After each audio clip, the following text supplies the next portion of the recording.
We're back with another episode of Dave Chappelle Crushing Woke Culture. Get ready for more laughs, more heat, and more of Chappelle's fearless takes on the madness unfolding around us. I'd like to start by addressing the LGBTQ community directly. I want every member of that community to know that I come here tonight in peace, and I hope to negotiate the release of the baby.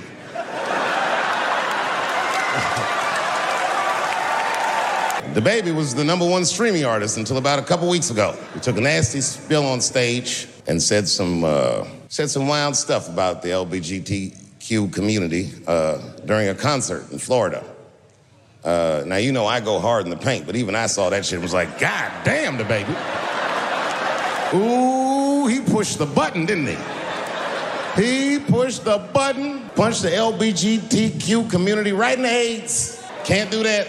But I do believe, and I'll make this point later, that the kid made a very egregious mistake. I will acknowledge that. But, you know, a lot of the LGBTQ community doesn't know the baby's history. He's a wild guy. He once and him in Walmart. Oh, this is true. Google it. The baby a nigga in Walmart in North Carolina. Nothing bad happened to his career. In our country, you can a nigga, but you better not hurt a gay person's feelings. Imagine a world where surviving Walmart drama is a breeze, but one misstep in the wrong crowd. Career crisis mode. It seems like these days, it's not survival of the fittest, but survival of the most cautious. I was saying, my guess is the G's are driving that car. That makes sense to me, because there's white men in the G's. And these people are trying to get around discrimination and oppression. And you know how white dudes are. We know these roads. In fact, we built these roads. The rest of you buckle up. We'll get you to where you want to go. So the G's are just driving the car. Of course, next to the G's in the passenger seat is the L's. Everybody likes the L's, except for the G's.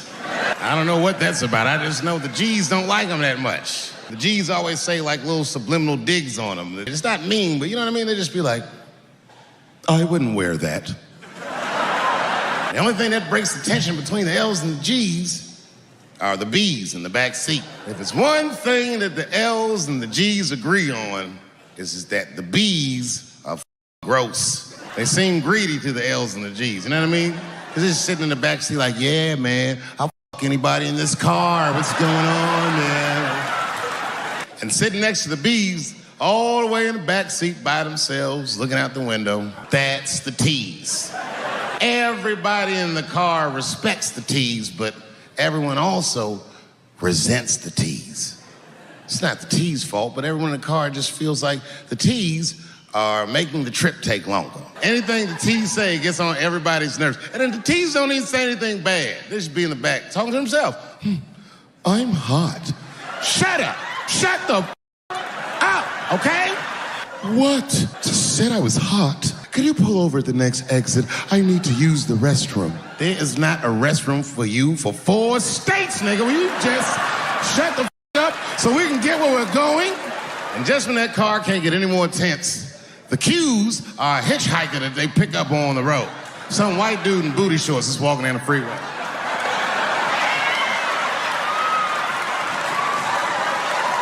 G's see him. That guy might be one of us. Hey, are you okay? Need some help? And he come over there with them booty shorts leaning on the window. Hey, what's going on, fellas? Lady, whatever pronoun makes you feel comfortable in the back. Yeah, I don't really know where I'm going. I don't know if I'm gay or I'm straight or whatever. All I know for sure is that I really want to get in this car. Chappelle's got the community packed into one car, each letter with its own quirks and complaints.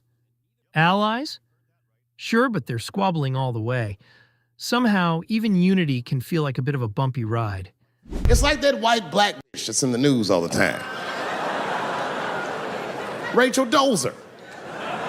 She always says that. She's a white woman, but then she dressed up like a nigga and shot her way up to the very top of blackness. And I always wanted to meet her just so I could understand.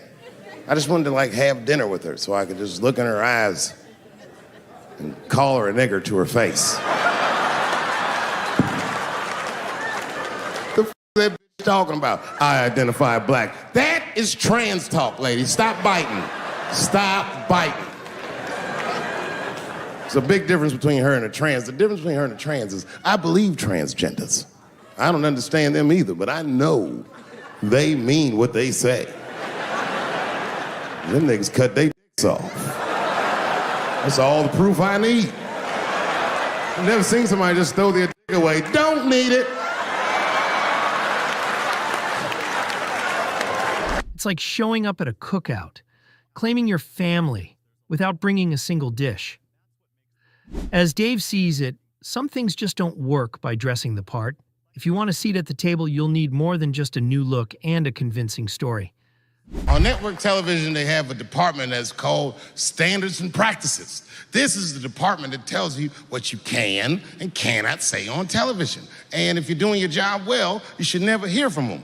But if you're making a Chappelle show, you'll hear from these all the time. And remember, this is 15 years ago. I made a mistake. I didn't even know I had done anything wrong.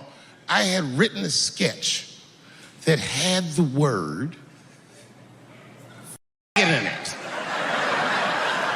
So I had to go to Standards and Practices. They called me up. I don't know why they're calling me, but I like the lady that runs the department. She's usually really fair and was one of my favorite people I've ever worked with. So she sits me down. We have a nice conversation. She tells me, oh, the sketches are great. I go, oh, fantastic. Well, then why am I here?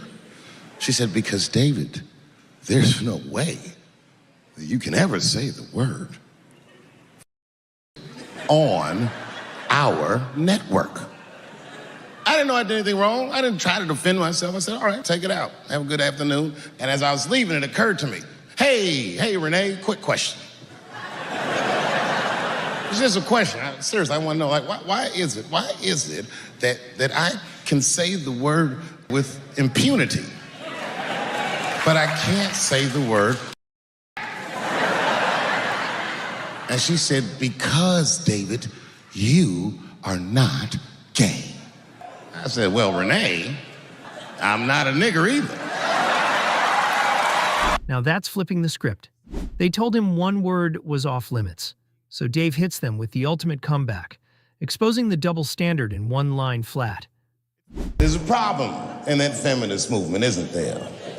From its inception in America, there's always been a racial component. When Susan B. Anthony was having that meeting and Sojourner Truth's black showed up, read your history books. All them white women asked Sojourner Truth not to speak. They didn't want to conflate the issues of women's rights and slavery. But you know how black bitches are. Sojourner Truth went up there anyway. She did a famous speech. She said, ain't I a woman? I supported the Me Too movement, but the whole time I thought that the way they handled that was stupid. They were going to the Golden Globes, and all of them would be like, let's all go to the Golden Globes and wear black dresses to give these men a piece of our minds. That is not gonna work. You think Martin Luther King's gonna be like, I want everybody to keep riding the bus, but wear matching outfits? You gotta get off the bus and walk. It's real talk. Real talk, that was a silly movement. I want everybody to wear crochet so they know we're serious. And then I said something about it in one of my specials, and all these women actresses came after me. I said, man, Phil, you canceled. I ain't to none of your pictures again. They were like, who is he to tell us anything? I'll tell you exactly who I am. I'm the one that got off the bus and left $50 million on the bus and walked. I agreed with these women. I just didn't agree with what they were doing about. Because if these women were serious, you know what they would have done? They all would have fired their agents. And they would have went to the mailroom of one of these big agencies and found a woman that was busting her hump in there and said, if you want to talk to us, then you have to talk to her. And if they did that, then she would be big and they would be big and nobody would get fed to Harvey Weinstein. But did they do that? No. As Chappelle points out, real change isn't about following the rules or playing it safe. It's about speaking the truth, even when it's uncomfortable. Don't forget to subscribe and like for more videos from Woke Watch.